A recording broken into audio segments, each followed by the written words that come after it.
Oke, sama seperti yang sebelum-sebelumnya, kita juga menghitung 4 ukuran efektivitas dari sequencing yang kita pilih ini yaitu LPT. Nah, apa yang harus dilakukan berikutnya? Untuk memilih sequencing mana yang akan kita pilih, biasanya kita akan mencoba membandingkan dari keempat ukuran tersebut terhadap 4 aturan atau 4 sequencing yang sudah kita hitung tadi. Jadi misalnya dari sini, aturan perusahaan menginginkan bahwa waktu pengerjaan harus yang paling singkat, misalnya seperti itu. Berarti kita akan memilih yang SPT. Atau perusahaan menginginkan aturan yang membuat kita menggunakan mesin secara lebih maksimal atau optimal, yaitu utilization metricnya harus yang paling besar dong. Berarti kita pilih yang SPT. Lalu berikutnya, perusahaan menginginkan jumlah job yang ada di dalam sistem itu semakin kecil, karena kalau semakin banyak berarti job tersebut semakin lama untuk diselesaikan, bukan? Nah, berarti kita pilih yang 2,32, berarti kita pilih yang SPT. Lalu perusahaan menginginkan aturan yang membuat keterlambatan yang paling kecil, berarti kita akan pilih yang 1,2 ini, yaitu EDD. Apakah pasti akan selalu nilai SPT ini akan bagus untuk ketiga hal ini seperti itu ya? Completion time-nya lebih paling kecil, utilization metricnya pasti paling besar, rata-rata number job yang paling kecil, itu tidak pasti ya. Jadi yang pasti itu adalah SPT memang punya kecenderungan meminimalkan job flow, jadi completion time, dan jumlah rata-rata pekerjaan. Ya, jadi tidak untuk utilization metric. Kebetulan yang ini ya, gitu ya. Nah, FCFS ya, tidak terlalu baik secara skor. Coba ya kita lihat skor dia itu, meskipun ini kita tidak bisa mengatakan ini yang paling besar, tetapi ini ketiga terbesar. Lalu yang utilization metricnya juga dia itu bisa dibilang peringkat ketiga. Average jobs in system dia juga di peringkat yang ketiga. Untuk job readiness-nya juga dia peringkat yang ketiga gitu ya. Jadi meskipun secara peringkat dia selalu, kalau dari perhitungan yang ini, selalu di peringkat ketiga, tetapi ini lebih adil untuk pelanggan. Jadi balik lagi ke perusahaan kalian menginginkan yang seperti apa. Kalau EDD itu pasti akan selalu dapat meminimalkan keterlambatan yang dimiliki. Nah, jadi dibalikin lagi ke segi strategi perusahaan yang diinginkan itu yang mau seperti apa. Ya, jadi di sini tidak ada aturan yang pasti mutlak karena harus dikembalikan ke objektif perusahaan. Lalu berikutnya kita juga bisa menghitung atau bisa membuat peringkatan pengerjaan ya berdasarkan dengan critical ratio ya. Kita mengurutkan dengan melihat angka indeks, makanya namanya rasio di sini. Rumus rasionya adalah ini, time remaining ya dibagi dengan work days remaining, yaitu due date dikurangin today's date ya dibagi dengan work lead time remaining yang tersedia. Dari hasil perhitungan rasio, di sini kita harus melihat 3 hal. Apabila nilai critical ratio di bawah 1, berarti pekerjaan yang sedang dilakukan itu tertinggal dari jadwal. Jadi kasarannya kita mengatakan pekerjaan tersebut telat. Jika critical ratio-nya 1 ya, 1 pas, 1,0 pas, berarti pekerjaannya sudah sesuai dengan jadwal yang ditentukan. Apabila critical ratio-nya lebih dari 1, artinya pekerjaan itu lebih cepat daripada jadwal. Jadi masih ada sisa waktunya yang tersisa ya, bukan yang tersedia untuk digunakan, tapi memang yang tersisa karena kan pekerjaannya sudah selesai. Nah, gimana cara menghitungnya?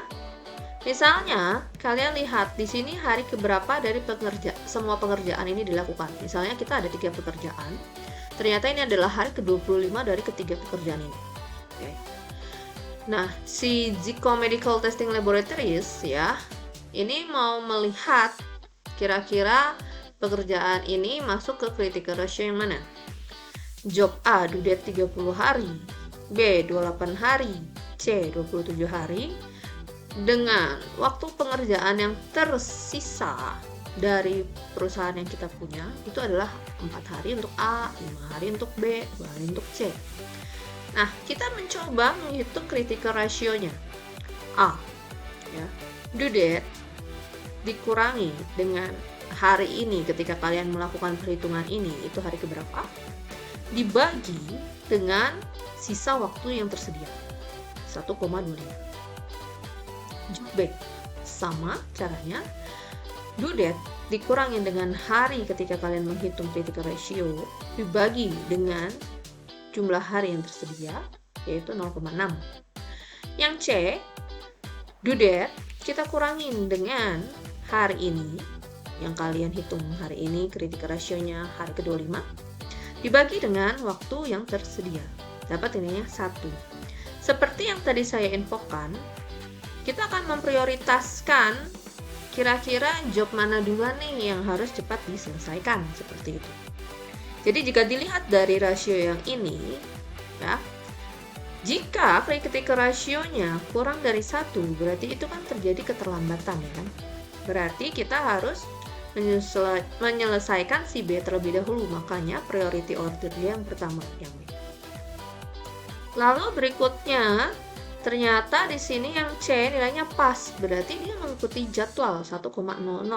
Berarti priority order dia yang kedua.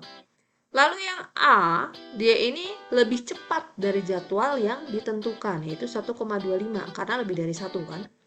Berarti ini masih bisa untuk kita prioritaskan yang terakhir atau yang ketiga, seperti itu. Andai kata nanti perhitungannya, misalnya dia dapat nilainya itu paling kecil semua gitu ya, maksudnya di bawah 1 semua, berarti kita akan prioritaskan dari waktu yang critical ratio-nya ya, job yang critical ratio-nya itu yang paling kecil. Jadi misalnya di sini 0,5 gitu ya, 0,5, 0,6 sama 0,4 gitu ya. Berarti 0,4 dulu, baru 0,5, baru 0,6. Atau misalnya ternyata dapatnya itu yang nilainya di atas semua gitu, di atas 1. Misal 1,25, 1,35, terus kemudian 1,55 gitu misalnya. Berarti priority order kalian itu nilai 1, yang lebih kecil gitu ya. Jadi 1,25 dulu, baru 1,35, baru 1,55. Jadi kita menganggap bahwa semakin besar nilainya berarti waktu dia ada senggang atau sisanya itu semakin lebih banyak. Lalu berikutnya misalnya, oh ternyata pas nih semuanya 1, gitu ya, 1, semua. Oke, ini berarti bebas kalian mau menetapkan yang mana. Ya, biasa kalau seperti ini bisa tinggal di combine, kira-kira kalian mau pakai aturan yang ini, ya, atau mau pakai aturan yang lain. Nah, berikutnya ada aturan lain yaitu Johnson's Rule. Jadi ini merupakan pendekatan untuk meminimalkan waktu proses dengan cara mengurutkan sekelompok pekerjaan yang dikerjakan pada 2 buah mesin atau 2 work center untuk meminimasi total dari idle time. Jadi misalnya kayak di contoh ini ada 5 job ya di La Crosse Wisconsin ini yang harus diproses di 2 work center atau di 2 mesin. Work center 1 atau di drill press dulu, baru boleh dia mengerjakannya di work center 2 atau di lab. Seperti ini. Jadi mirip kayak ketika kalian mau menulis gitu ya. Urutan pengerjaan menulis itu kan kalian ngambil pulpen dulu, baru nulis gitu kan. Nah, seperti itulah maksudnya. Ya, jadi anggap aja ketika kalian mengambil pulpen itu adalah pekerjaan apa, atau itu adalah kegiatan pertama, kemudian nulis adalah kegiatan kedua. Nah, sama seperti itu sistemnya di sini. Lalu berikutnya yang kita mau lakukan adalah kita mau meminimalkan total waktu untuk kelima job ini pada dua work center atau dua mesin ini. Caranya yang pertama, karena kita ada 5 job, berarti kita akan mencoba menggambar ada 5 sel di sini. Sel 1, 2, 3, 4, dan 5. Nah, di sel ini kita akan mau mencoba mengurutkan urutan pekerjaan ini. Caranya gimana? Kita biasa start dari job pertama dulu. Job A. Job A di work center 1 dia itu butuh waktu 5 jam. Sedangkan di work center kedua butuh waktu 2 jam. Nah, berarti kita akan memilih waktu yang paling kecil ya kan? Berarti di sini kita akan pilih job yang A. Ya kan? Job yang A. Nah, karena job A yang kita pilih ada di work center kedua, maka job A itu akan kita tulis di sini. Andai kata job A itu ada di work center pertama, maka kita akan tulis di sini. Seperti itu. Nah, A udah selesai. Berikutnya kita akan lihat job yang B. Job B, kalau di work center 1 itu 3 jam, sedangkan di work center kedua itu 6 jam. Ya kan? Berarti kita akan memilih yang 3 jam dong. Nah, kebetulan job B ini ada di work center yang pertama. Berarti B itu akan kita tulis di sini. Berarti B sudah selesai. Berikutnya, untuk yang job C. Job C itu pilihannya 8 jam di work center 1 atau 4 jam di work center kedua. Ya, pasti kita akan memilih yang paling kecil, yaitu 4 jam di work center kedua. Ya kan? Berarti kita akan memilih C, kita akan tulis di sini. Andai kata C itu ada di work center yang 1 yang kita pilih, C akan kita tulis di sini. Oke? Jadi ini C selesai. Lalu berikutnya D. D itu pilihannya mau 10 jam atau 7 jam. Ya, kita pilih 7 jam. Nah, 7 jam ini ada di work center kedua. Nah, karena dia ada di work center kedua, berarti D akan kita tulis di sini. Kalau dia di work center pertama, berarti kita akan tulis di sini. Oke, D selesai. Lalu E, pilihannya antara 7 atau 12. Ya pasti 7 jam. Dan memang dia cuma punya tinggal sisa tempat di sini. Nah, ini adalah urutan pengerjaan yang akan kita gunakan jadinya. B, E, D, C, dan A untuk kedua work center ini. Jadi urutan pengerjaan akan sama untuk semua work center atau semua mesin. Nah, ini yang tadi sudah kita hitung, B, E, D, C, dan A. Oleh karena itu, sequential times-nya akan menjadi seperti ini, ya. Ini itu menyesuaikan tadi. Ini punyanya B, ini punyanya E, ini punyanya D, ini C, dan ini si A. Ya. Jadi waktu ini dapatnya dari mana? Dari data waktu yang sebelumnya.